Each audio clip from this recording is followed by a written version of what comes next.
día miles de veterinarios enfrentan el mismo dilema. Tratamientos que no funcionan, efectos secundarios y pacientes que no mejoran. Pero, ¿y si existiera una alternativa basada en ciencia, innovación y naturaleza? Bienvenidos a VetCan Experience, donde la innovación, la ciencia y la naturaleza se encuentran para transformar la medicina veterinaria. En VetCan Experience aprenderás sobre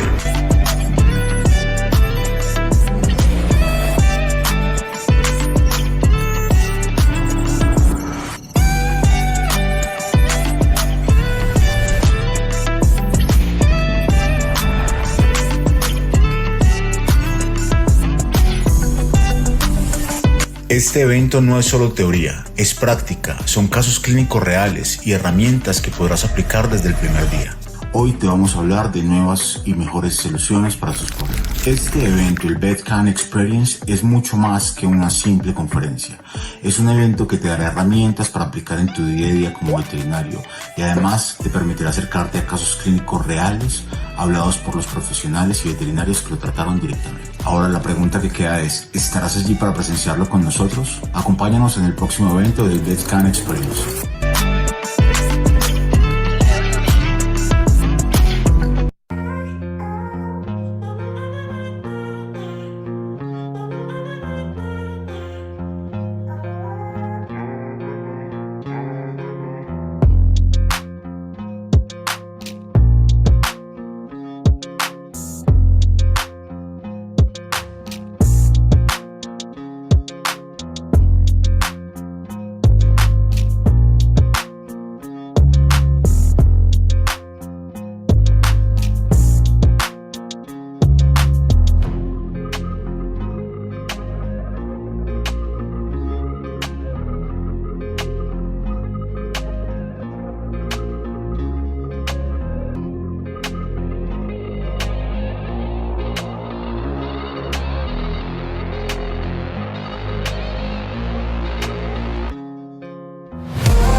Hola, hola, muy buenas noches. Hoy estamos muy contentos de estar de nuevo con ustedes y que realmente podamos compartir en nuestro Bedcan Experience, una experiencia que estamos trabajando y desarrollando desde Bedcan Internacional en el marco de este curso de bases científicas que ya se nos llegó también, que empieza este miércoles. Vamos a estar también ofreciendo unas becas para los colegas que estén interesados y a los estudiantes, agradeciendo a nuestros auspiciadores, Hempets, KineRx y Pet Remedy. Muy importante que tengan en cuenta que solo para participar deben etiquetar a dos colegas y compartir este en vivo. Es súper sencillo. Recuerden además que vamos a estar acá en este en vivo, pero también principalmente vamos a estar en una sala de Zoom donde vamos a poder interactuar más entre colegas, donde vamos a poder compartir experiencias y donde el doctor Rafael Santisteban, que es nuestro invitado de hoy, y si por acá me está escuchando, lo invito a que se una a esta sala, pues empecemos precisamente a trabajar de otra forma. Queremos también compartir con ustedes un poco cómo es esta nueva visión de la medicina veterinaria, una visión de la medicina veterinaria más funcional, más agroecológica, y todo eso que estamos haciendo desde los fitocannabinoides, desde el cannabis medicinal en animales, pues también tiene otras derivaciones, también tiene, digamos, otros sustentos que van más allá simplemente de una planta y donde podemos hablar de plantas, hongos, adaptógenos y otros.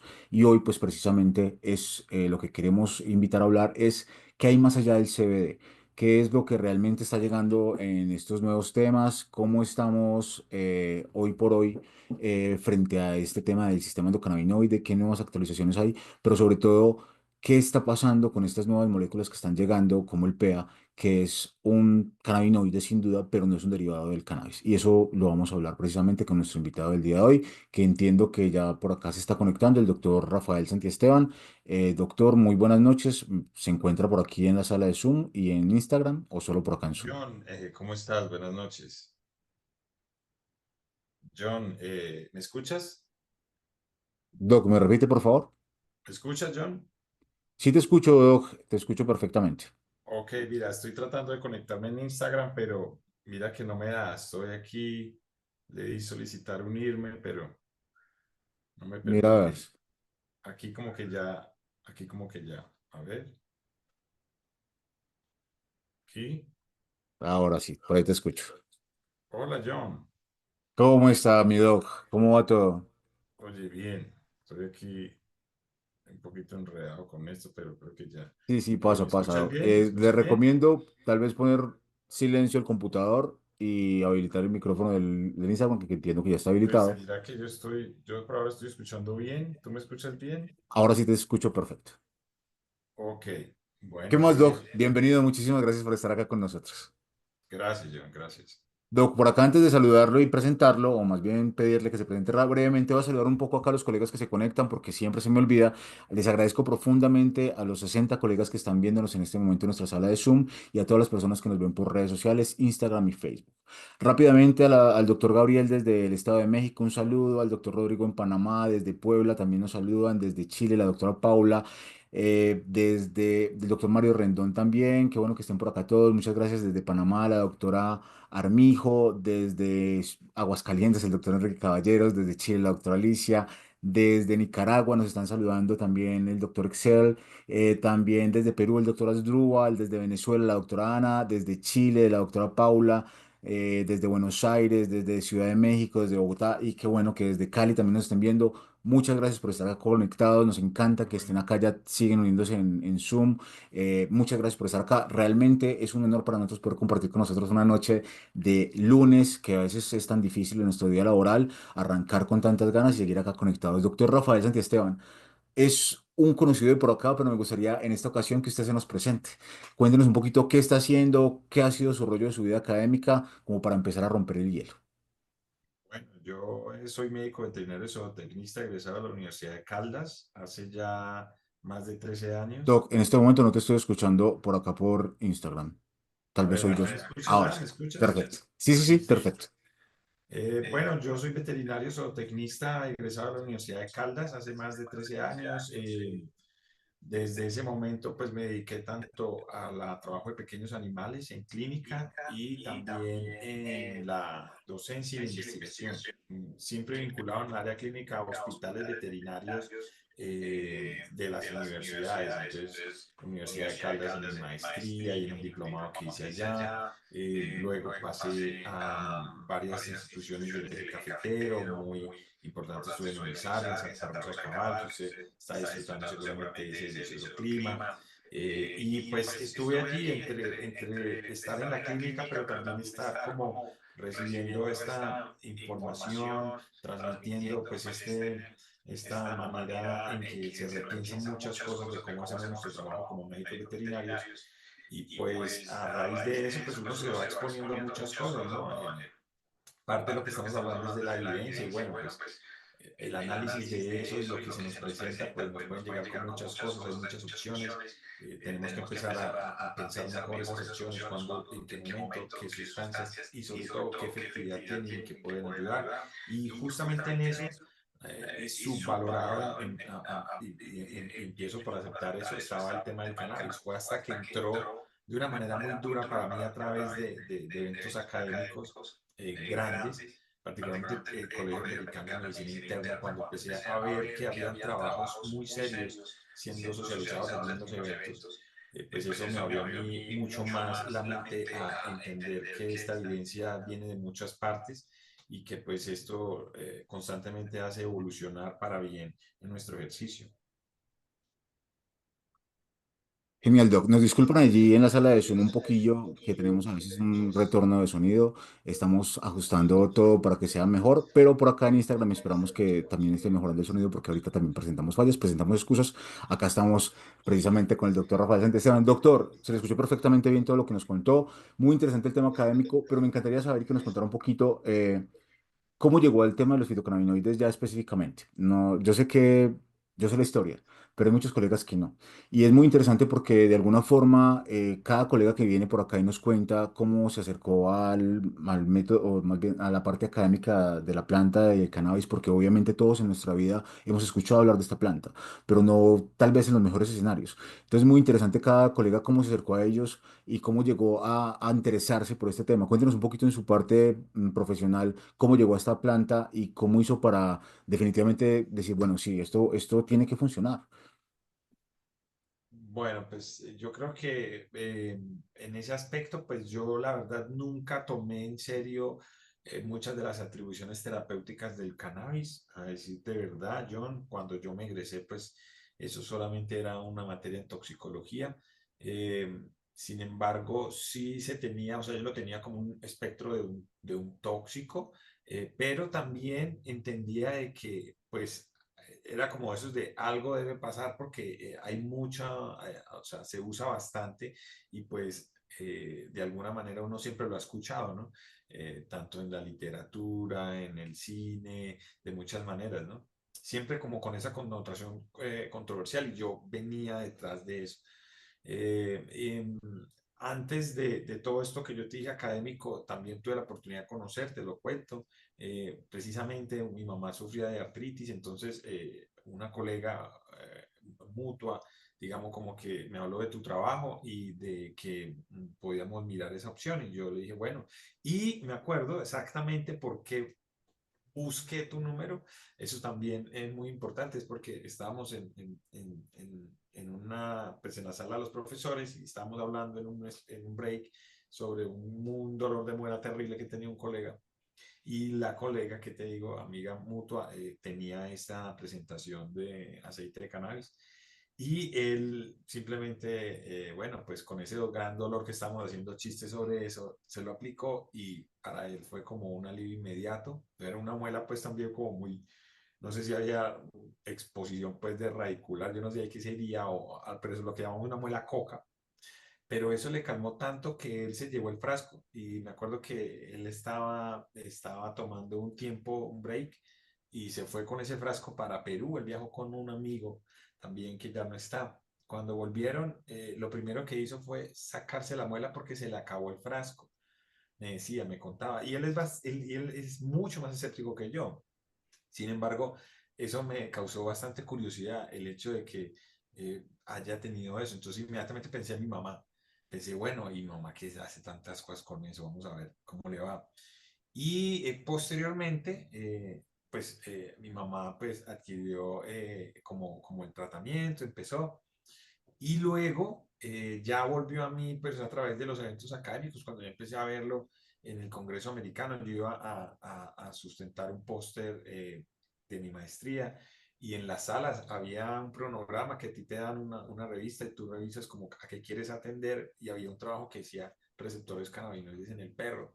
Y yo pues ya venía con esa demasiada curiosidad y yo entré a la sala y yo me topé con el tema, pero de frente, o sea, ya yo exponiendo mi maestría, ya habiendo acabado el trabajo, habiendo, como decimos acá, parido todo eso, y resulta que me lo encuentro acá y que la gente también nos está hablando de los receptores, y dije, wow, eh, ¿cómo así que tiene todo esto que yo había como subvalorado porque simplemente no lo conocía? Y pues obviamente yo estaba pues en un área en el que tal vez no, y también no tenía un estado mental para hacerlo. Ahora, y lo que clavó, siempre cuento lo que clavó todo fue el hecho de que yo saliera y varias personas al final de la sala pues salieron hablando del tema y que se aglomeraron las personas.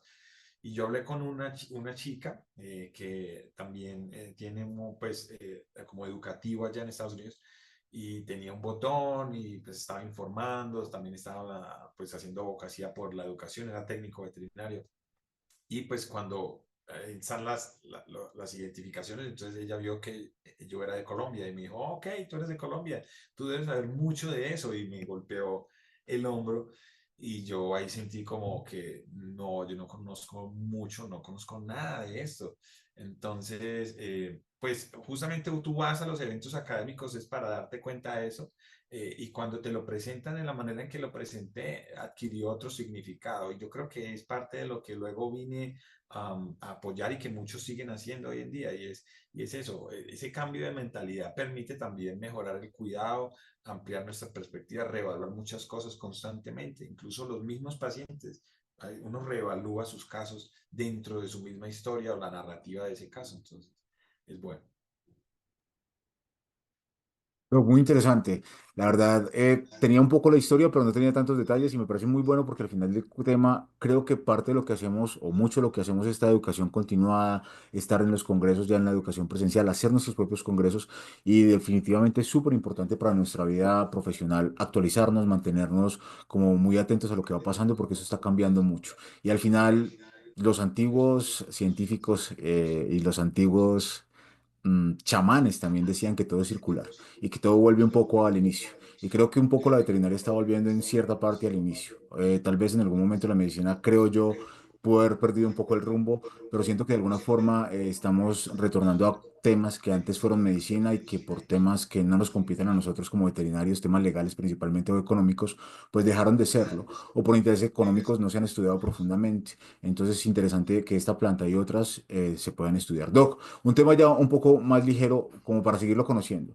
Y en el marco un poco de lo que nos está afectando hace poco, otro de mis colegas muy cercano tomó la decisión de suicidarse, de irse, eh, y, y fue muy difícil. Entonces una de las preguntas que estamos haciendo hoy por hoy a todos los colegas es, Doc, ¿usted qué hace para sacarse un poco el estrés, la tensión, esta presión, el bullying de redes sociales, el tema académico a veces tan fuerte, a veces el tema con los pacientes y las familias? ¿Cómo hacer para sacudirse un poquito de eso? ¿Usted cuál es su estrategia? ¿Usted qué hace? ¿Usted hace deporte? ¿Usted canta? ¿Usted baila? ¿Qué hace usted para sacudirse un poquito el estrés del día a día? Bueno, yo creo que varias cosas, ¿no? Todos estamos, eso estaba pensando, yo no sé por qué hoy se me vino a la cabeza eso, que somos una profesión de alto riesgo, lo estaba hablando yo como en términos de los accidentes que pueden tener en nuestro ejercicio, reflexionando porque hoy tuve una práctica con estudiantes en campo, entonces hubo cosas a reflexionar allí, pero no solo es un riesgo biológico, no es un riesgo por agresiones o por los animales, ¿sí? Sino también es un riesgo emocional.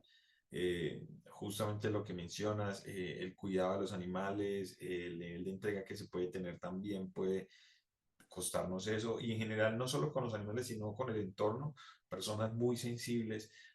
Yo siento pues como veterinario y los que nos gustan los animales tenemos una sensibilidad, tenemos que tener una sensibilidad directa pues para poder conectar con estos animales y también nos permite percibir de una manera diferente. Mm, Yo creo que pues, ha hecho varias cosas. Uno, pues terapia. He tenido momentos en los que eso lo abate a uno y uno físicamente no puede, hay que aceptar eso.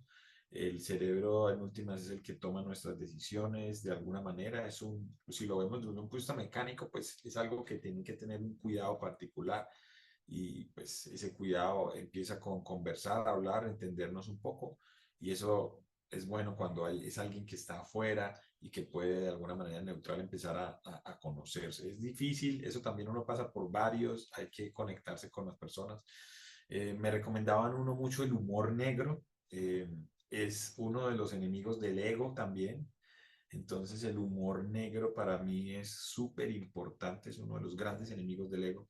Entonces siempre mantenerlo, rodearse también de personas que pues de alguna manera lo manejan dentro de lo que hay que pues el respeto. Y pues también conversarlo. Yo a medida que me di cuenta de que esto no se hablaba, también me di cuenta lo común que todo el mundo tiene esta situación.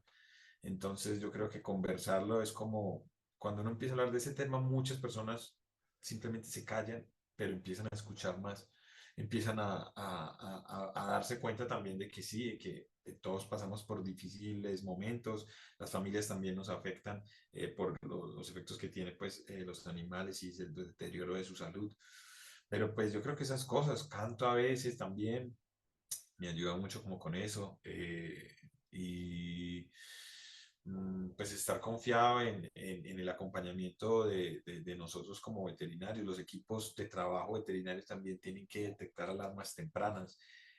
Siento que nosotros como equipo también tenemos que cuidar eso, tanto de nuestros colegas, el ataque pues que pueda haber. O sea, yo he estado incluso en clínicas donde en coordinación con la dirección hemos tenido que traer terapeutas para hacer terapia, para que hagan dibujos, para que empecemos a hablar de la comunicación, de qué significa esto para alguien más, de lo que hacemos. Y conversar de eso también es hacer, profesionalizar un poco la comunicación. Entonces, comunicarnos con nosotros de manera profesional, pero también saberlo hacer con las personas de manera personal. Y eso también es ser honesto, abrirse, y aceptar que tenemos que hablar más de eso. Doc, sí, usted dice muchos temas que tiene todísima la razón. Creo que al final de cuentas, el círculo de apoyo, la familia, los amigos cercanos, el tema del humor negro me encanta, no lo había escuchado, es una muy buena, lo practico, pero tiene una delgada línea roja y otra negra. Sí. Pero es chévere, es muy bueno. La otra es que al final del día, doctores y las personas que nos escuchan, tenemos que reír un poco también, soltarnos un poco, hacer algo diferente a nuestra práctica diaria veterinaria. Yo sé que somos apasionados, nos encanta. A veces uno tiene que atender 16, 20 pacientes al día. Hay gente que hace más. Los felicito, pero saquen tiempo para ustedes, para lo que les gusta, si es hacer un deporte, si es correr en la bici, si es nadar, si es... Saquen tiempo para eso, además de para sus familias. El dinero va y viene siempre, siempre, siempre van a haber deudas, siempre van a haber compromisos, pero saquen el tiempillo, solo agendarse un poco más para sacar ese tiempo para meditar, para ustedes. Eso siempre lo decimos por acá y lo vamos a seguir diciendo porque son muy importantes para nosotros. Doc, última pregunta y nos vamos al Zoom.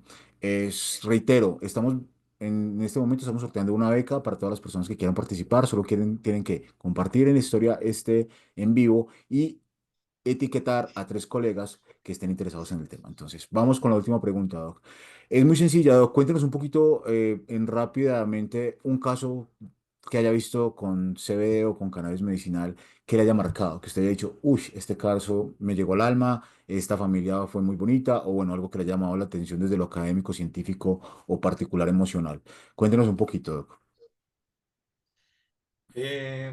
Bueno, yo creo que fue uno de los primeros por varias cosas, ¿no? Porque me permitió a mí como romper también un hielo y recibir ese calor de tantas cosas. Me acuerdo, era una perrita labrador negra que tenía una osteoartritis de codo y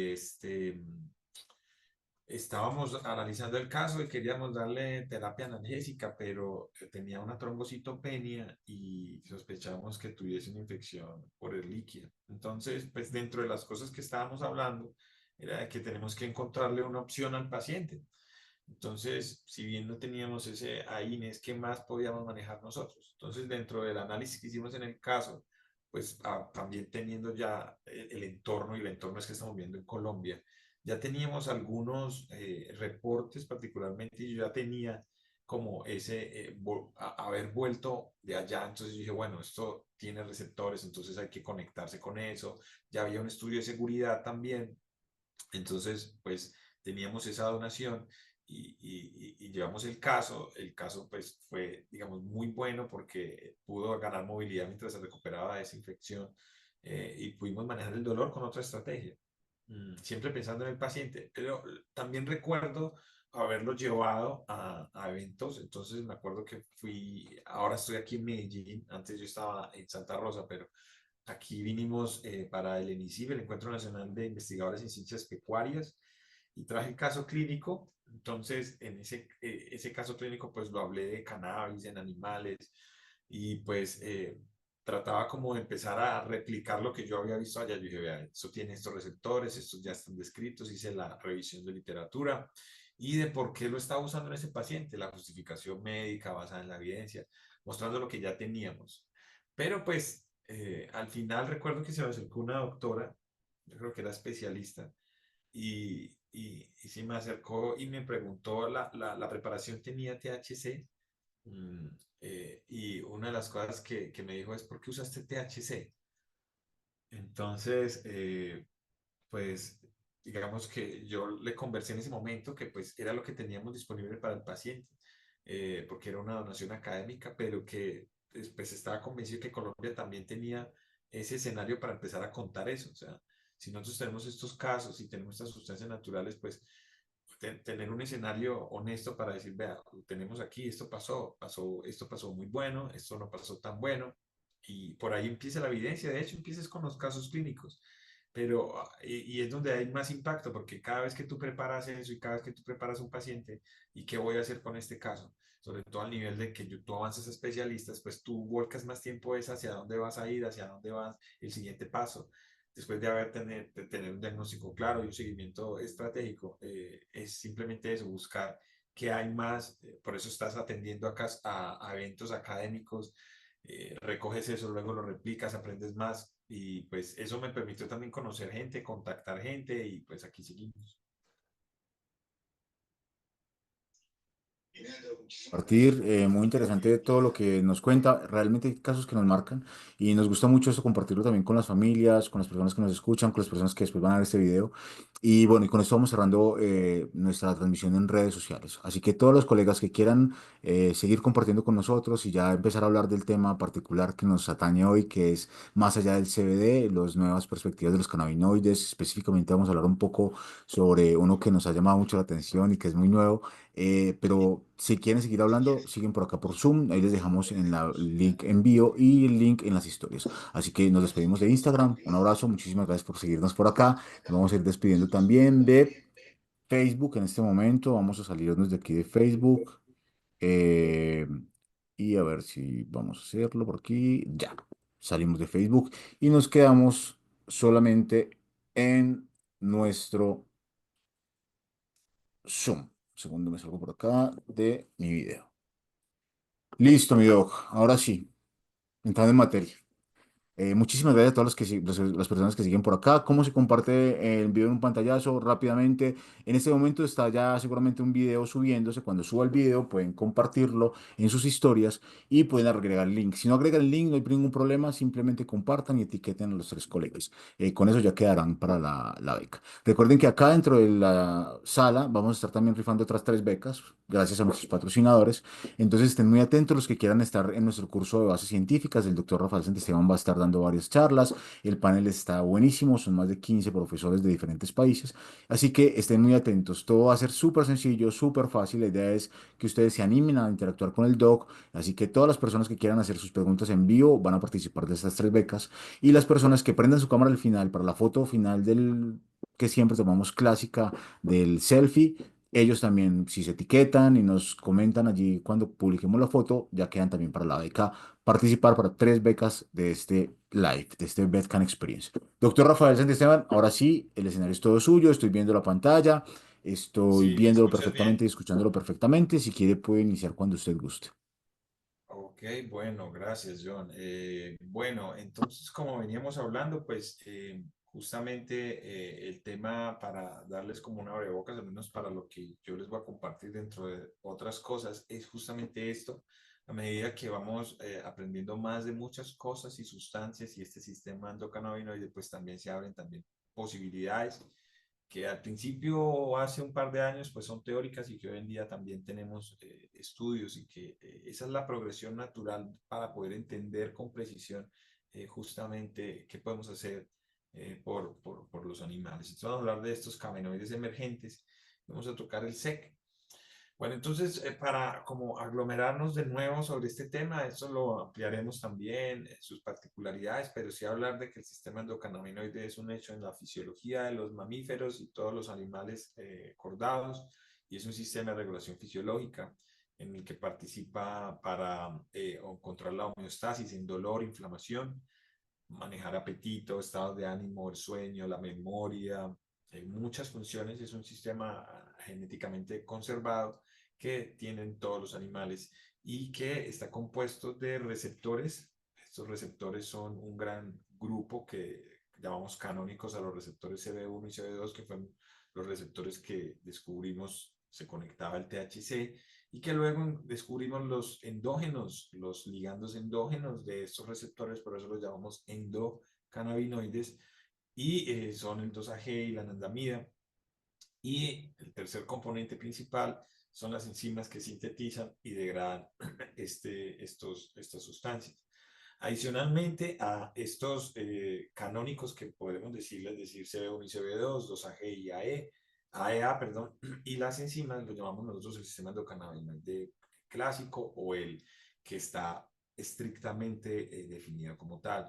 Sin embargo, hay un grupo de receptores asociados a glicoproteínas G en la membrana celular y receptores vaniloides y receptores intranucleares que también pueden ser estimulados por endocannabinoides, fitocannabinoides o sustancias similares llamados eh, endocannabinoid-like substances o sustancias parecidas a los endocannabinoides. Dentro de estas también están otras sustancias como la palmitoidetanolamida, entre otras. Y estas sustancias, si bien no actúan directamente en CB1 y CB2, sí actúan en estos receptores que también a su vez son estimulados por otras sustancias similares. Entonces, este concepto progresó ahora a este resumen en el que tenemos este sistema con estas tres partes y que los ligandos que tiene la planta pues van a interactuar con estos receptores y van a precisamente empezar a hacer un target farmacológico, es decir, esto se está al menos entendiendo desde lo más sencillo como sustancias biológicamente activas que produce una planta. A través de esta similitud bioquímica podemos llegar a estos targets y podemos de alguna manera empezar a buscar efectos clínicos positivos. Entonces, ¿qué son estos cannabinoides? Pues en general son compuestos químicos que interactúan con receptores cannabinoides. Esa es como la primera definición. Y si por supuesto interactúan con los receptores cannabinoides, quiere decir que se unen a los CB1 y los CB2, que son los receptores cannabinoides. ¿Por qué los otros GPR55 y todos estos GP tienen números y no se llaman CB3, CB4, etcétera? Pues básicamente es porque como que no han encontrado el receptor endógeno que se una a él para que de alguna manera bioquímica puedan bautizarlo ya como el CB3, etcétera. Pero sí entendemos de que en la práctica hay sustancias que se están reportando e interactúan con esto. Entonces, aquí es donde se aparece el nombre en cannabinoid-like, porque puede estar conectado de cierta manera por los receptores, pero también por las sustancias que se unen a ellos. Doc, Estos disculpe, lo cannabinoides, interrumpo. ¿Puede hablar un poquitico más fuerte? Yo lo estoy escuchando bien, pero nos dicen que desde el celular tal vez no se escucha tan bien. Muchas gracias. celular, bueno, No, no, las personas que están conectadas desde los celulares. Gracias, Doc. ok, déjame yo ver una cosa acá, de pronto, Voy aquí a como subir un poquito de lo que quedaba. Listo. Bueno, Mucho mejor, entonces, Doc. Muchas estos gracias. cannabinoides, gracias, John.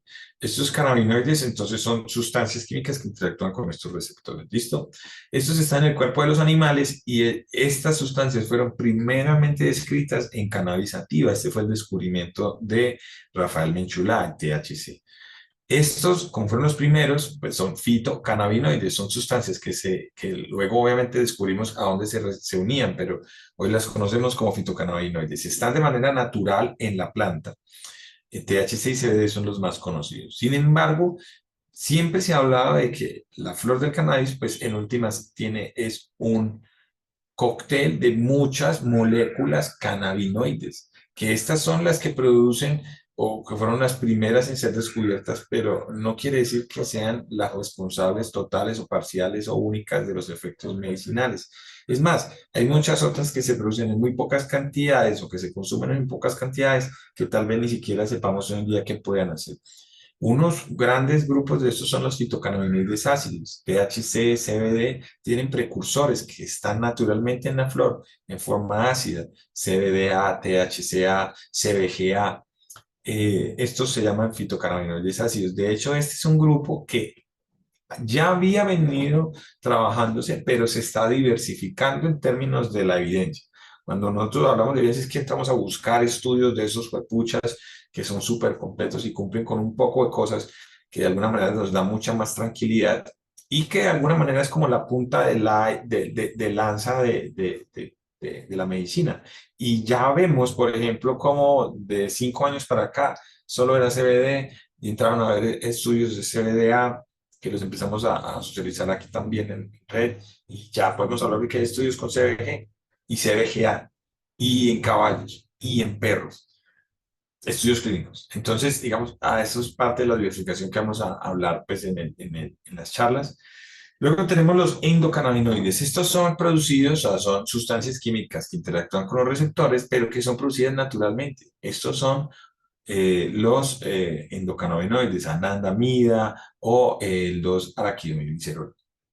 Ahora, como también estamos viendo, existen unas sustancias muy parecidas, unas amidas, particularmente esta, la palmitoiletanolamida, que interactúa con receptores, no directamente CB1 y CB2, pero sí con estos receptores huérfanos. Y esto es muy importante porque si bien no han cumplido como esta clasificación del libro de texto para hacer el CB3, por ejemplo, el GPR55, pues que uno esperaría que la evidencia avanzara para que lo pudiéramos clasificar, pero ya estamos haciendo esas conexiones. Y justamente palmitoiletanolamida es otro compuesto que si tú buscas también en motores de búsqueda académicos, también te lo vas a encontrar como una sustancia parecida a los endocannabinoides, endocannabinoid-like, y que tiene también estudios clínicos. Y tenemos los cannabinoides sintéticos, que son sustancias creadas en laboratorio que imitan la estructura y la función de los cannabinoides naturales. Ahora, tenemos muy pocos estudios, aunque tenemos sustancias muy viejas. Nosotros tenemos cannabinoides sintéticos como el que está aquí, que es la anabilona. Eso es súper viejo, eso es como ochentero. Y pues, pero ¿qué pasa? Estas son sustancias químicamente producidas y pues de alguna manera esa investigación está ligada a su uso, desarrollo y posterior patente en cierto momento. Sin embargo, lo que vemos en este grupo de los fito y los endo es que los fitocannabinoides pues los produce la planta. Entonces, es un recurso natural que podemos trabajar y que no se ha explorado. Pero también los endocannabinoides, ¿cómo les parece que los endocannabinoides como la palmitoiletanolamida no solo las producen las plantas, perdón, los animales, sino que producen las plantas? Las plantas también producen palmitoiletanolamida y se puede extraer de las plantas. Y hoy en día esto es un suplemento que se puede y se ha usado más recientemente, y ahora entendiendo esta conexión, pues se está estudiando con más importancia. De nuevo, son productos naturales. Entonces, es precisamente por eso que estamos viendo tanta evidencia al respecto, porque todo lo demás requiere pues ese desarrollo, propiedad intelectual, porque es un desarrollo industrial. Entramos a ese tema del endocannabinoidoma es para tratar de hacer esa conexión, como decir que PEA es un cannabinoide. Entonces, pues el concepto endocannabinoidoma es que vamos a agrupar eso que ya vimos, pero dentro del concepto grande de endocannabinoidoma, donde todo se conecta, es decir, estos compuestos, si bien no forman parte del sistema, interactúan a través de otras moléculas o incluso se mezclan los receptores para formar nuevos complejos. Entonces, podríamos decir que los cannabinoides realmente tienen diversos sitios de acción diferentes, pero de alguna manera el que los conecta es el SEC, o el sistema endocannabinoide, y eso lo llamamos el endocannabinoidoma. En uno de los BETCAN que tuvimos presencial estaba el doctor Gary Ritchie, y justamente estaba empezando a conocer el producto y le hablé de él y qué le parecía pues esta idea de que sí, pues se está diversificando esto y que obviamente bajo esa perspectiva, pues es algo que también tenemos que ir conversando. ¿Listo? Es endocannabinoidoma. En últimas, básicamente es una relación bioquímica, podríamos decirlo, y fisiológica que tienen estos sistemas antiguos de regulación. Esto lo ampliaremos también de nuevo en las charlas, pero vamos a ver acá si yo puedo sacar estas noticas. Pero digamos que nosotros empezamos a conocer esto es a través del THC, el THC aquí lo vemos, esta sustancia exógena, que luego seguimos y encontramos que se conectaba con el CB1, entonces por eso fue el primero, pero eso no lo conocíamos, eso fue los 60s, pero los receptores apenas en los 90s, entonces el resto realmente nuevo. Esto nos llevó a descubrir la anandamida, listo, el 2-araquinoiglicerol, y estos son lo que nosotros llamamos endocannabinoides. Listo, eso sería como el fin de la historia de los endocannabinoides. Sin embargo, a medida que se estudia bioquímicamente, empezamos a ver que estas sustancias y estos receptores también son estimulados por otras sustancias.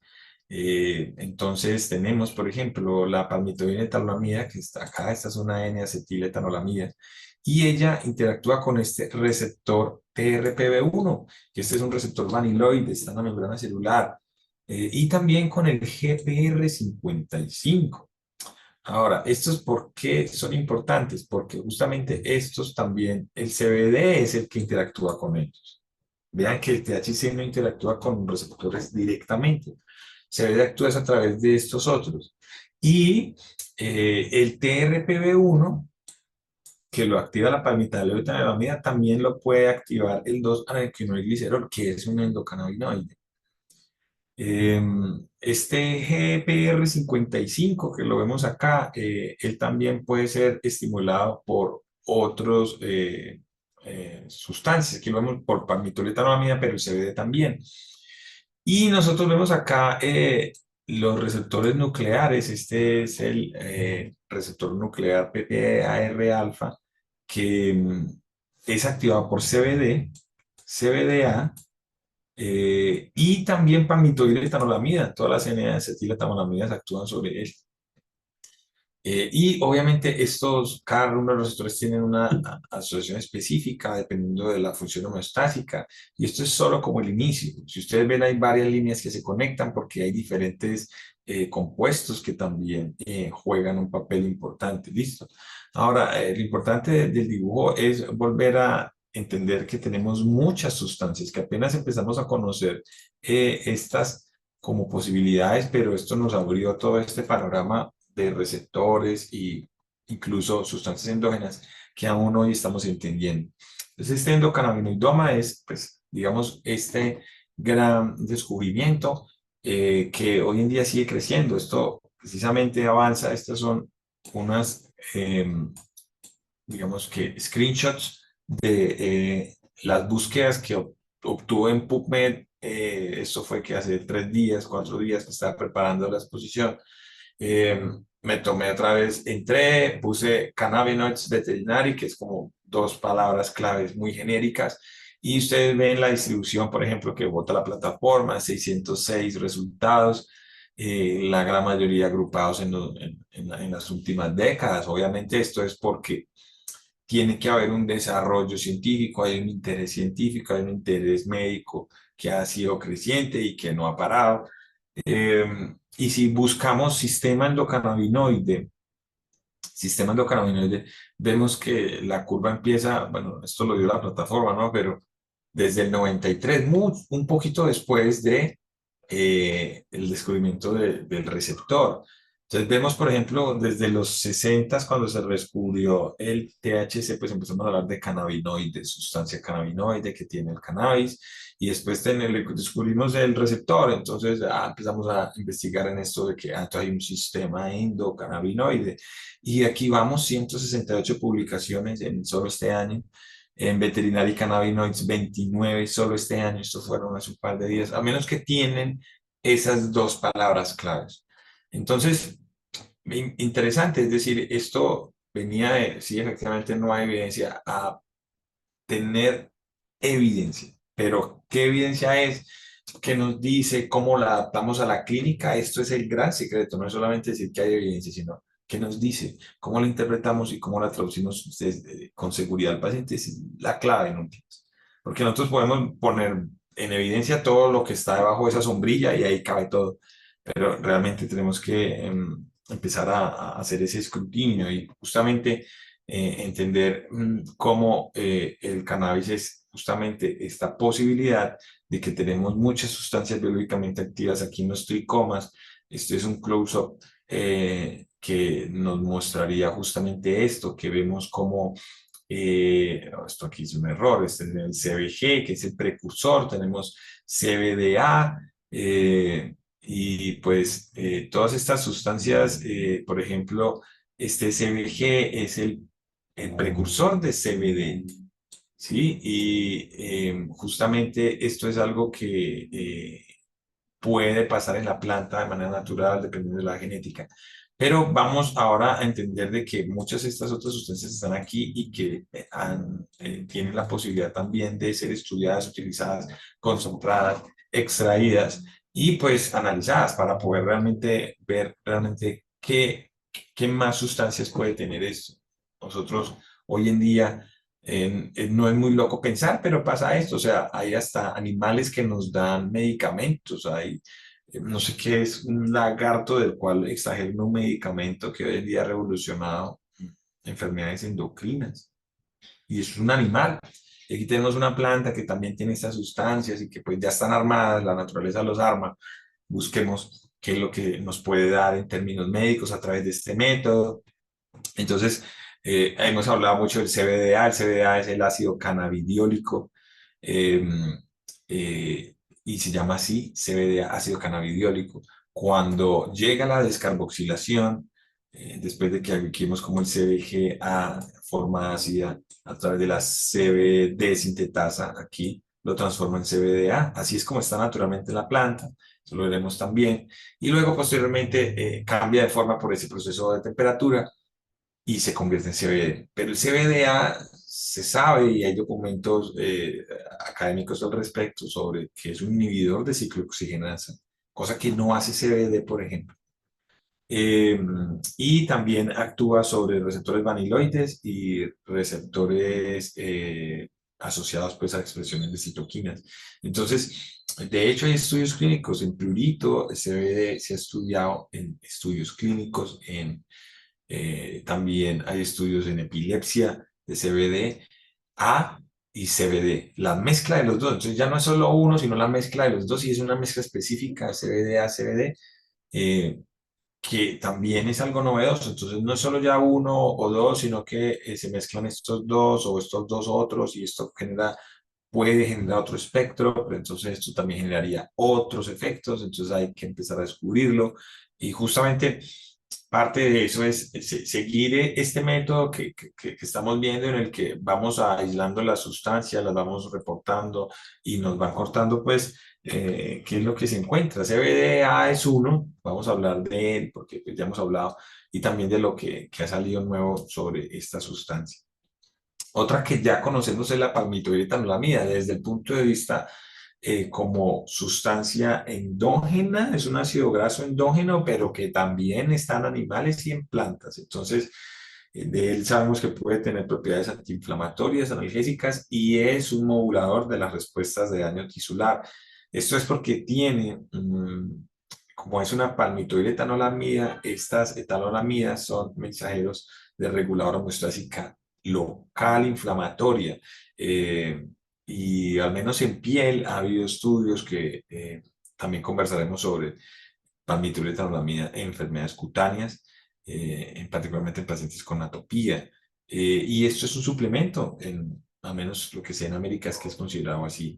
Y también actúa sobre receptores GPR55, receptores vaniloides, y tiene este potencial. Y esto es una sustancia que de hecho, al menos por lo que yo sé del producto que conocí en América una vez, es justamente eso, es ultra micronizado, pero la fuente de la nitroglicerolamida es la soya. El proceso para ultramicronizarlo mejora su absorción y pues es algo que es un suplemento que también está como empezando a ser estudiado de manera más concreta porque ya tiene estos efectos de actuar directamente en estos targets.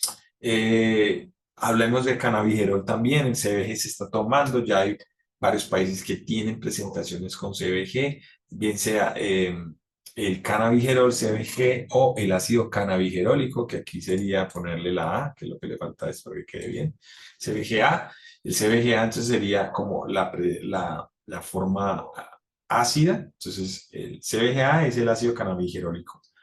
Y cuando ocurre descarboxilación pasa a ser CBG y se conoce como cannabigerol.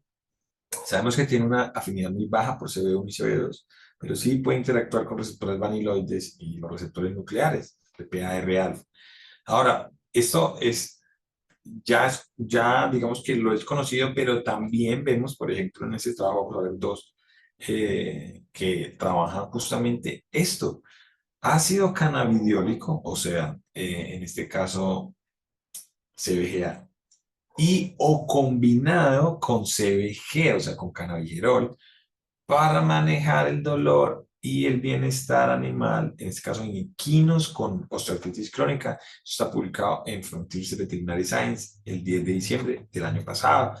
Y vemos cómo, por ejemplo, y bueno, y vamos a comentar cómo nos están hablando de que ahora el CBG también es una opción, al menos para estudiarla. Aquí la están, digamos que, empleando en una especie y un cannabinoide diferente y una mezcla, de hecho, es una CBG, CBGA. En Estados Unidos hay productos que tienen CBD, CBDA. Así que esto se empieza a diversificar y también tenemos productos que quimiotipo 1, 2 y 3.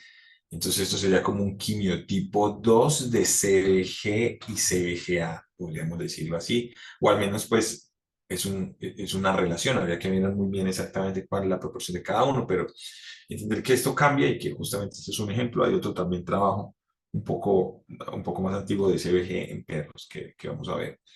Y pues para terminar, que ya van a ser ya son las 9, CBN estuve revisando y pues de CBN no hay mucho, pero promete algunas cosas. Encontré esto, hay un ensayo clínico en curso en los Estados Unidos, aún pues no ha salido el reporte hasta donde yo pude ver en internet.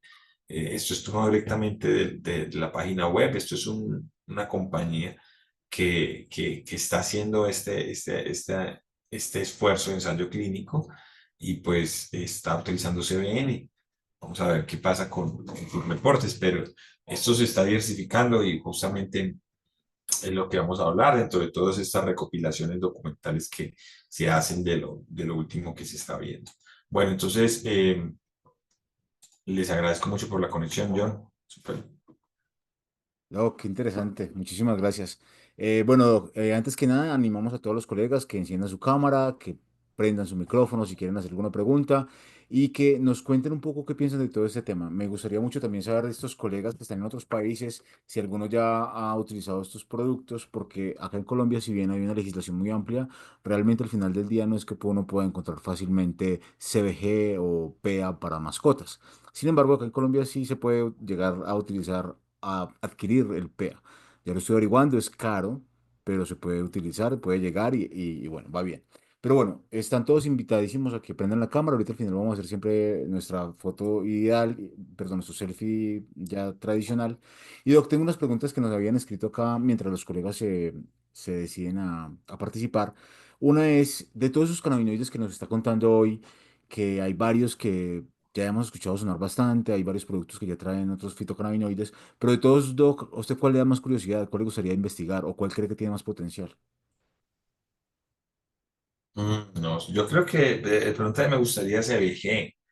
Me gustaría saber qué puede hacer. Mira que estuve mirando la composición en semillas, en el aceite de semilla. Y claro, como no tiene THC, no tiene CBD, pues estaba como muy infravalorado. Pero también al parecer hay ciertas cantidades de algunos cannabinoides menores en aceite de semilla. Y pues puede ser bueno. De hecho, tú estabas hablando de eso. Es difícil de conocerlo y de hecho el marco legal colombiano, pensándolo bien, por ejemplo, el CBG no está incluido. CBG no está incluido, entonces pues si no se habla de eso, pues tampoco es que está regulado, pero no sería de pronto más interesante verlo porque puede ser considerado un suplemento. Pero lo que dices, los productos también que estén diseñados, justamente estos reportes nos ayudan a ver estos balances que se tienen de las relaciones, el hecho de que ya esté probado y que esté como con estudios clínicos, también da mucha confianza. A veces cuando presentamos una opción, cualquiera que sea, pues lo ideal sería para construir confianza es que la decisión de lo que se hace, siempre, como yo lo explico siempre en los entrenamientos, está la comunicación basada en lo que diga el veterinario, está la comunicación basada en lo que diga el cliente. Y realmente hay pros y contras de cada uno, pero lo ideal es que se haya un balance en el que nosotros presentemos opciones, demos nuestras preferencias, pero si el propietario también nos quiere mover eso a ciertas cosas, uno se siente escuchado, pero si él va a orientar una decisión y yo la puedo acordar con él hacia algún lado, él tiene que saber y tiene que cargar una responsabilidad. Eso es muy importante porque a veces cuando nosotros tomamos las decisiones y no incluimos dentro del propietario la responsabilidad de sus decisiones, pues es clave. Entonces, cuando tenemos que presentar cosas nuevas y opciones, el hecho de que tú tengas ya estudios de seguridad, que tengas pacientes, que tengas otros colegas que han tenido experiencia, pues te da un poco más de certeza y eso es lo bueno de que venga de esa manera, porque de alguna manera esto también nos va a dar más potencial para que esto sea mucho más seguro, de que ya sabemos que tantas dosis han salido muy buenas. Por ejemplo, un ejemplo, hay un doctor, seguramente vos lo conoces, el doctor Jorge Alfredo Cuartas. No hablé, digamos que voy a hablar de él, pues, pero porque él es un veterinario de equinos, muy reconocido en el eje cafetero. Y el otro día me había preguntado por CBD para un caballo, entonces yo conversé con él, fuimos colegas, profesores, sé que fue profesor tuyo, no sé si fue profesor tuyo, yo, pero a mí me tocó de colega de profesor. Entonces me preguntó, ¿qué tienes? Y yo, no, mira, en caballos tengo esto, mira esto, para una laminitis. Que no le había respondido a nada. Yo, vea, estas son las cosas, nos van a dar una donación de no sé qué. Yo, bueno, hágale. Y volví a saber de él, del caso, fue porque estaban preguntando por un efecto adverso y era que el animal había perdido como líbido, al parecer. Bueno, era lo que relataba. Entonces, pues empezamos a mirar el caso, qué pasaría, por qué, mirar si era el medicamento. Bueno, lo mismo, o sea, siempre para un caso hay que empezar, bueno, este nuevo problema está conectado. Pero justamente en la búsqueda, tú encuentras ahí un trabajo solo de CBD en Stallions, que es como los reproductores equinos, y son como 4 o 5 caballos que se exponen a dosis, donde justamente era su trabajo y no se observaba. Entonces, le hablaba de que, bueno, pues al menos en este estudio de seguridad no lo muestran. Esto es evidencia de que tenemos que ser más prudentes de pronto en mirar si está conectado, pues relatarlo, porque es algo bueno. Estos son solo 4 caballos, es un caballo colombiano en otro país, o sea, esto es bueno. Pero también miremos qué otras cosas pueden estar causando esto. Vamos a masticar de nuevo el caso, miremos a ver. Y obviamente él con su experiencia, pues se recopila información para tomar sus propias decisiones. Y eso es lo que nosotros también buscamos, que en últimas ellos, cada quien dentro de su área, vaya recopilando también esta evidencia que va llegando por otras áreas y las vaya incorporando a través de ese pensamiento basado en esa precaución y lectura de la evidencia. Súper interesante, Doc. Claro que sí, me acuerdo del doctor. Agridulces recuerdos. Les cuento acá que no salga de Sudamérica. El doctor, con el doctor fue la única materia que he perdido en toda mi vida. Sí, en toda mi vida. Y de entrada él me dijo Sí, cuánto me iba a sacar, solo con conocerlo me dijo cuánto me iba a sacar, entonces después les contaré detalles. él Posteriormente tuve la duro, él oportunidad duro. de trabajar ya con él en la vida profesional 3 veces como auxiliar de prepista en la exposición Equina Graduada en Colombia, acá en Manizales. Súper interesante, ya uno lo empieza a conocer de otra forma, ya más allá de ser un profesor y hay otro contacto. Me parece muy importante que una persona tan reconocida como él nacional e internacionalmente esté viendo los efectos en su especialidad. Además que todos sabemos que él es muy riguroso Sí, y él es muy obviamente duro. lo que hace siempre está basado como en su Y yo lo cuento, es evidencia. más, yo no sé si yo no debía contarlo porque eso es pues parte del caso, ¿sí o no? Pero sí, de pronto se lo diré el mañana, que me parece importante que al menos él se haya tomado como todo ese trabajo de recopilarlo para su paciente.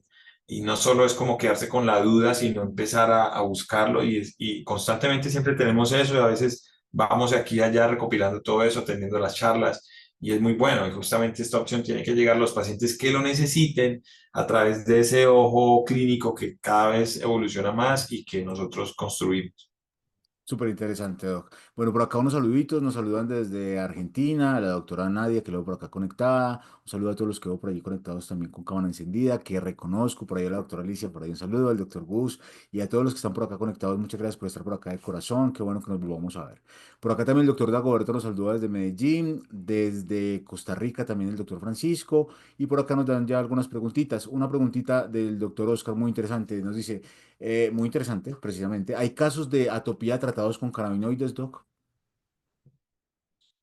Eh, digamos que yo no diría tratados, yo diría casos de atopía eh, en el que los cannabinoides se han incluido, sí, y hay literatura al respecto, es decir, ahí tenemos estudios clínicos de pacientes atópicos que han recibido CBD, por ejemplo, varios, y tenemos de Japón, tenemos americanos, ¿y por qué? Porque la atopía, como es una enfermedad en el que la barrera cutánea, pues, se vuelve hiperreactiva a todas las cosas que lo rodean al animal, desde ácaros, el ambiente, el polen, bueno, muchas cosas. Son animales que tienen también una base genética importante. El tratamiento más bien es como la paliación de esa condición. O sea, tenemos es que modularla, curarla o tratarla, es más bien como manejarla. No la podemos olvidar, es muy difícil. Y ahí en esas estrategias el CBD y la PEA también se han estudiado, es porque justamente tenemos pues muchos medicamentos que utilizan estos animales. Yo he conocido perritos que tienen 4 o 5 medicamentos, esto es una lista larga de cosas que pagar al mes. Y estos animales, pues, si podemos encontrar alternativas en el largo plazo que también se aseguran, naturales, pues nos interesa mucho. Entonces, ha entrado para ese grupo de pacientes que requieren estrategias nuevas por una comorbilidad. Pensemos que hay animales, por ejemplo, que tienen atopía, pero también pueden tener una inmunosupresión o tienen atropía y pueden tener una infección. Entonces, estas son condiciones que se nos presentan y ahí es donde nosotros buscamos qué más podemos hacer, qué otros mecanismos de acción existen, qué evidencia hay de eso. Y cuando nos enfrentamos a esa barrera donde es un vacío que nosotros nos da inseguridad, pues ahí es donde llega esa búsqueda, que lo hacemos a través de los congresos, pero hoy en día, John, también siento y se los voy a decir honestamente que la inteligencia artificial puede ayudar mucho a sus pacientes a través de un buen uso que hagan de cómo puede asesorarlos en tus casos. Es decir, hoy se está trabajando mucho eso, cómo los casos clínicos, nosotros conversar con una inteligencia, poder darle nuestros hemogramas, darle las radiografías. Eso es un futuro mucho más cercano, que nos diga qué harías tú, estoy, cómo voy, qué opciones crees que podemos para este paciente, que contrastarlo con tal cosa, con esta información.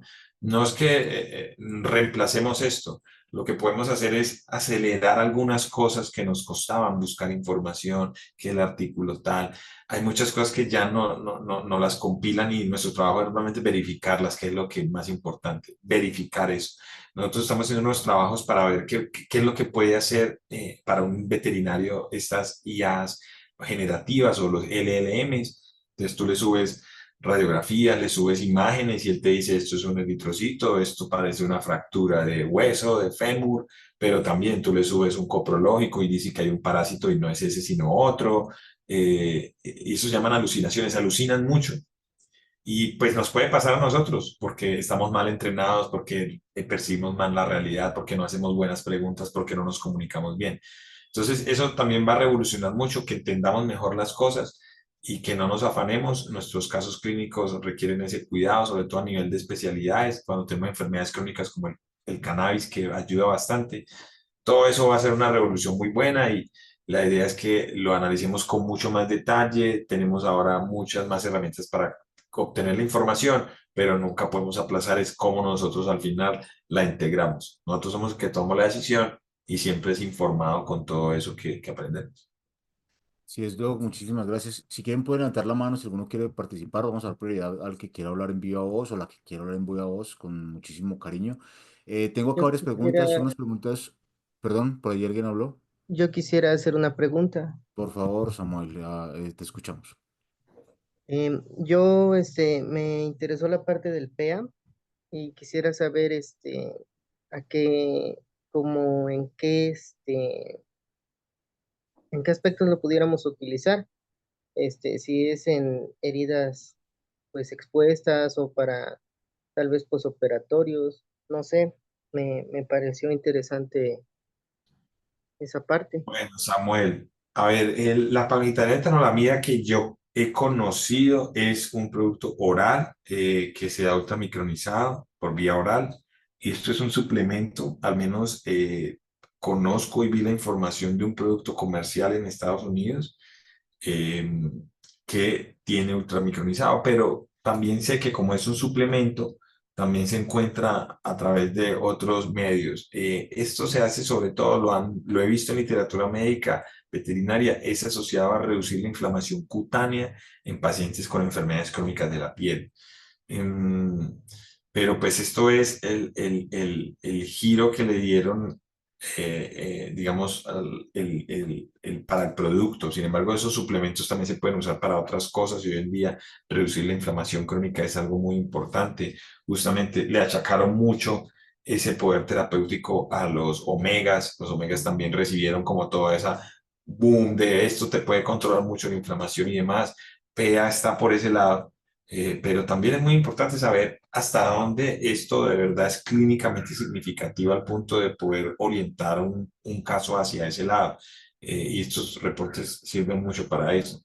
Pero pues es lo que yo sé. Si hay productos para desarrollar o investigar, yo creería que también sería muy posible, ya que no tiene ningún, al menos no tiene las restricciones que tienen los cannabinoides solo por su nombre y por su origen. Entonces, valdría la pena que también se evalúe eso, pero lo que yo conozco descrito es por vía oral y tiene ese lado, es como inflamación crónica cutánea. Pero pues hablaremos en el curso un poquito más de él, de qué son las amidas endógenas, para qué es lo que hacen y a raíz de ahí pues han habido otros esfuerzos para ver qué otro lado puede tener ese uso.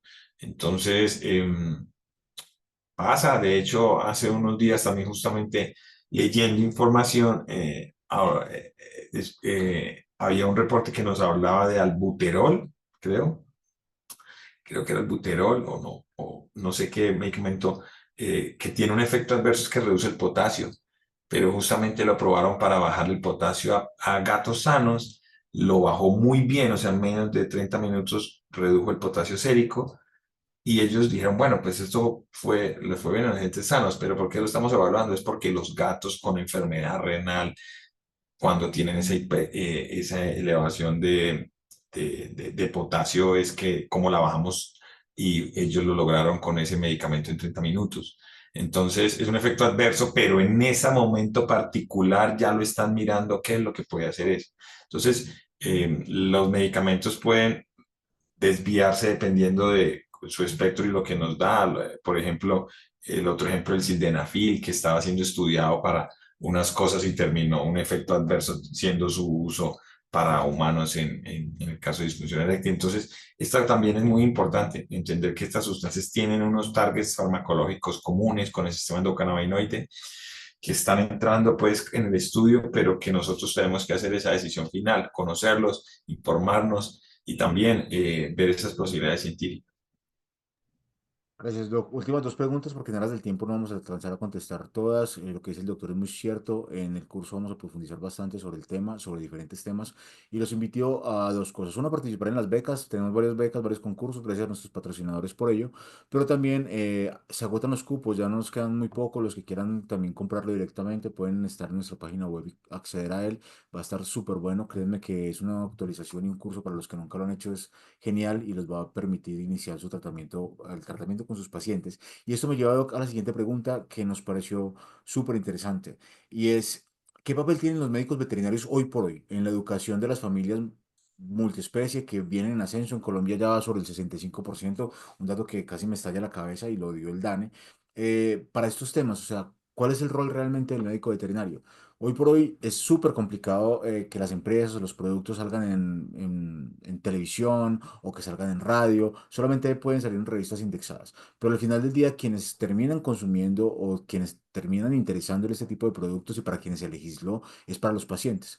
¿Cómo hacer que esta información que a veces se queda en estos círculos veterinarios no llega tan fácilmente, no se permea a los pacientes? ¿Cómo crees, doctor, que nosotros como veterinarios podemos hacer para que esto se visibilice más? Bueno, pues yo creo que uno es mencionándolo en la consulta como parte de los planes. Cuando se presenta una condición, pues nosotros establecemos un diagnóstico y decimos, mira, yo creo que puede ser esto, estas son las opciones para determinar mejor qué es, necesito estos exámenes. Y cuando lo consigues, dependiendo de ese grado de incertidumbre que tú tengas, tú dices, vamos a meternos por acá y vamos a arrancar. Las opciones son estas. Entonces siempre recurrimos a lo que conocemos, sabemos, tenemos experiencia, pero siempre vamos a identificar pacientes que se nos quedan porque no logramos ese objetivo terapéutico. Y dentro de las opciones, particularmente analgésicas y también pues comportamentales, a mi experiencia, es una terapia que se tiene que comenzar al menos mencionar de que hay otras opciones o medicamentos como cannabinoides, terapia física, siempre lo menciono. Esto simplemente es, ya a veces yo no lo manejo, yo no manejo fisioterapia muchas veces, o que hay algunos ejercicios para los pacientes, pero al hablarlo, yo inmediatamente le presento, lo hablamos, él me dice, cuéntame más de esto, cuéntame más de aquello, cuánto vale esto, qué esperaría de esto. Entonces yo trato de resumirle esto a él, depende de lo que yo sé. Entonces uno es hablarlo, comentarlo. Muchos propietarios van a venir también con esa inquietud. Esto también es muy importante porque la gente sí busca en internet que hay opciones y lo puede encontrar. Ahí la educación es reeducar todo lo que haya venido mal educado por internet. La internet a veces trae muchas cosas negativas, muchos remedios que no son remedios, mucha automedicación. Entonces, educar para informar al paciente. Y es un derecho. Este es uno de los medicamentos, al menos en Colombia, esto es un medicamento que tuvo que pasar por el Congreso para que los animales y las personas pudieran recibirlo. No es como una molécula que trajo un laboratorio, hizo una vuelta en el ICA y ya lo tienes en tu consultorio. Esto fue algo que pasó a través de como todo eso, como para que los veterinarios no entiendan uno, el movimiento detrás de reevaluar las cosas que hacemos y todo el esfuerzo que ha tenido eso. Y dos, que pues es un derecho. Y el derecho de los pacientes también es muy importante. A tener un diagnóstico que para mí es el más importante. ¿Qué tiene tu mascota? Tú viniste hoy a saber qué puede hacer. Para eso necesitamos muchos esfuerzos. Pero después de eso es que tu paciente tiene derecho al menos a conocer que existe esta opción y que puede ser legal y que tiene estos efectos positivos. Yo creería que es eso. Lo demás es conversar. No tengo muchos veterinarios que hablan de eso y que son como reacios o al menos como que simplemente dicen que no y yo simplemente les comparto información, no, pues lee esto, infórmate, divulgar mucho. La divulgación ayuda bastante. Sí, es Doc, tiene muchísima razón. Nosotros sabemos que usted es un experto en el tema, sabemos que ha tratado a muchos pacientes, sabemos que además enseña este tema, es de las pocas universidades que sabemos que este tema lo enseña dentro de, no sé si farmacología o fisiología, me corregirá, Doc, pero sé que lo están dando en clases Manejo el en la dolor. universidad. Manejo el dolor. Yo Genial. lo toco justo de manejo del dolor. Acá en la universidad también, Unizar, donde usted también tuvo la oportunidad de ser profesor, también nos siguen dando, es un tema que a nosotros nos sigue pareciendo también muy importante de divulgar. Pero Doc, la pregunta que tenemos para cierre sería la siguiente: ¿qué consejo les daría a usted a los doctores que están acá en pantalla, muchos de ellos con ya mucha experiencia en el tema, otros que apenas están arrancando y unos estudiantes que están apenas escuchando por primera vez en los usos de fitocannabinoides en medicina veterinaria? ¿Cuál sería como una recomendación para diferentes tipos de veterinarios y veterinarias que nos acompañan? Y nos vamos preparando, si ustedes quieren, también para el selfie. Entonces, doctor, cuéntanos un poquito. Pues para empezar, yo creo que pues, dependiendo en el país que en el que esté, informarse. A menudo, seguramente más de uno conoce, si no lo está usando, conoce a alguien que lo ha usado. Eso es lo primero. Si tú no conoces, listo, pero ya conociste ese cuento de alguien más o sabes que hay otro veterinario que lo ha usado. Entonces, apoyarse en los colegas, eso es muy importante. Si alguien lo ha usado, un colega ya lo ha usado, pues pregunta dónde lo están consiguiendo, tienes información. Uno de las cosas que me ha asombrado mucho al hablar con muchos veterinarios, como decimos acá en Colombia, calzón quitado, es decir, muy honestos, es que muchos tienen un gran miedo a aceptar que no saben algo. Es algo súper, es un gran miedo, como yo nunca le voy a aceptar a esta persona que no sé nada. Primero me le invento algo antes de decir, ve, estoy perdido, quiero revisar, quiero... Entonces es algo como que si es algo que tú de verdad no puedes... conversar con alguien es muy importante. Los veterinarios que saben esto es muy bueno. Estos espacios también son muy buenos. Las capacitaciones que tiene la red y el conversar con los veterinarios. Y lo otro es, de alguna manera los va a tomar porque pues yo he visto colegas que los ha abrazado la industria y hoy en día tienen trabajos y construyen sus familias en base a eso. Entonces, de alguna manera también los va a tocar y es bueno que entiendan que esa dinámica es para poderla entender, no abrazarla y comerse a picos, pues, porque tampoco es eso, sino justamente ver en qué pacientes lo estamos usando, en qué pacientes estamos insistiendo que merece mucho la pena intentarlo y hacerlo de manera responsable. Sí, es Doc, muchísimas gracias. El tema es que este tema llegó para quedarse. Como lo dijiste muy bien, el tema se ha venido legislando, no entró como de manera sencilla, fueron muchos años de lucha de muchas familias, principalmente en esto muchas mamás que sabían que ya la medicina para sus hijos fueron las que estuvieron jalgando esto. Este tema de la historia también lo vamos a tocar en el curso, súper invitados. Rápidamente para cierre, solamente dos cositas antes de la foto. Una es que recuerden que la beca o las tres becas que hacen falta por rifar la vamos a dar con esta última foto. Solamente deben prender su cámara, etiquetarse y compartir la fotillo en su historia y nos etiquetan a nosotros para saber que están participando y dos comentarios. Mañana la foto va a salir en Instagram. Allí pueden ustedes hacer los comentarios, compartirla y listo, están concursando para la beca. Entonces, si ustedes quieren, por favor, prendan la cámara. Vamos a hacer el último saludo ya para el cierre. Les agradecemos muchísimo estar por acá en este Vetcan Experience. Se va a seguir repitiendo por lo menos 2 veces al mes. Vienen temas hacia una medicina veterinaria más funcional y agroecológica, más de la mano de lo que está sucediendo en el medio ambiente, más de la mano de un beneficio integral para nuestros pacientes desde su individualidad y obviamente sin dejar de lado la medicina veterinaria que conocemos. Entonces, vamos a tomar el selfie por acá desde mi celular y también desde un pantallazo, así que por acá nos vamos a ir haciendo la primera fotito. 5 4 3 2 1. Ahí va la primera. Y como siempre, la primera quedó con los ojos cerrados, o en la segunda también. Entonces, la segunda va a contar. Bueno, muchísimas gracias a todos los que participaron hoy. De verdad que sí, para nosotros es un honor usted con nosotros compartiendo hoy lunes a las 9:25 hora Colombia, 10:25 en otros países, en México 8:25. Doctor Rafael Santiesteban, muchas, muchas, muchas gracias. De verdad que estuvo muy interesante todo lo que nos trae, el contenido que nos trajo. Tenemos con el doctor Rafael Santiesteban también tres, eh, tres charlas o cuatro charlas en el curso, así que él va a estar con nosotros interactuando muchísimo y los esperamos por acá en otro Bitcoin Experience. Doctor, muchas gracias. Bueno, muchas gracias a ustedes. Muy buena noche. Hasta pronto, chao, chao, nos vemos en 15 días. Hasta pronto.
Cada día miles de veterinarios enfrentan el mismo dilema.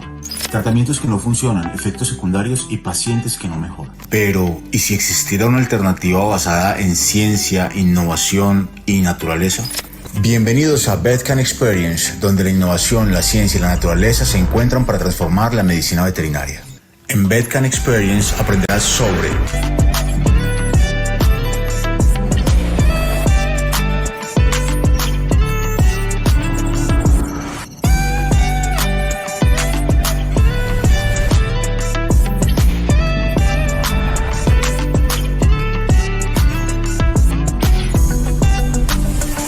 Este evento no es solo teoría, es práctica, son casos clínicos reales y herramientas que podrás aplicar desde el primer día. Hoy te vamos a hablar de nuevas y mejores soluciones para tus problemas. Este evento, el VetCan Experience, es mucho más que una simple conferencia.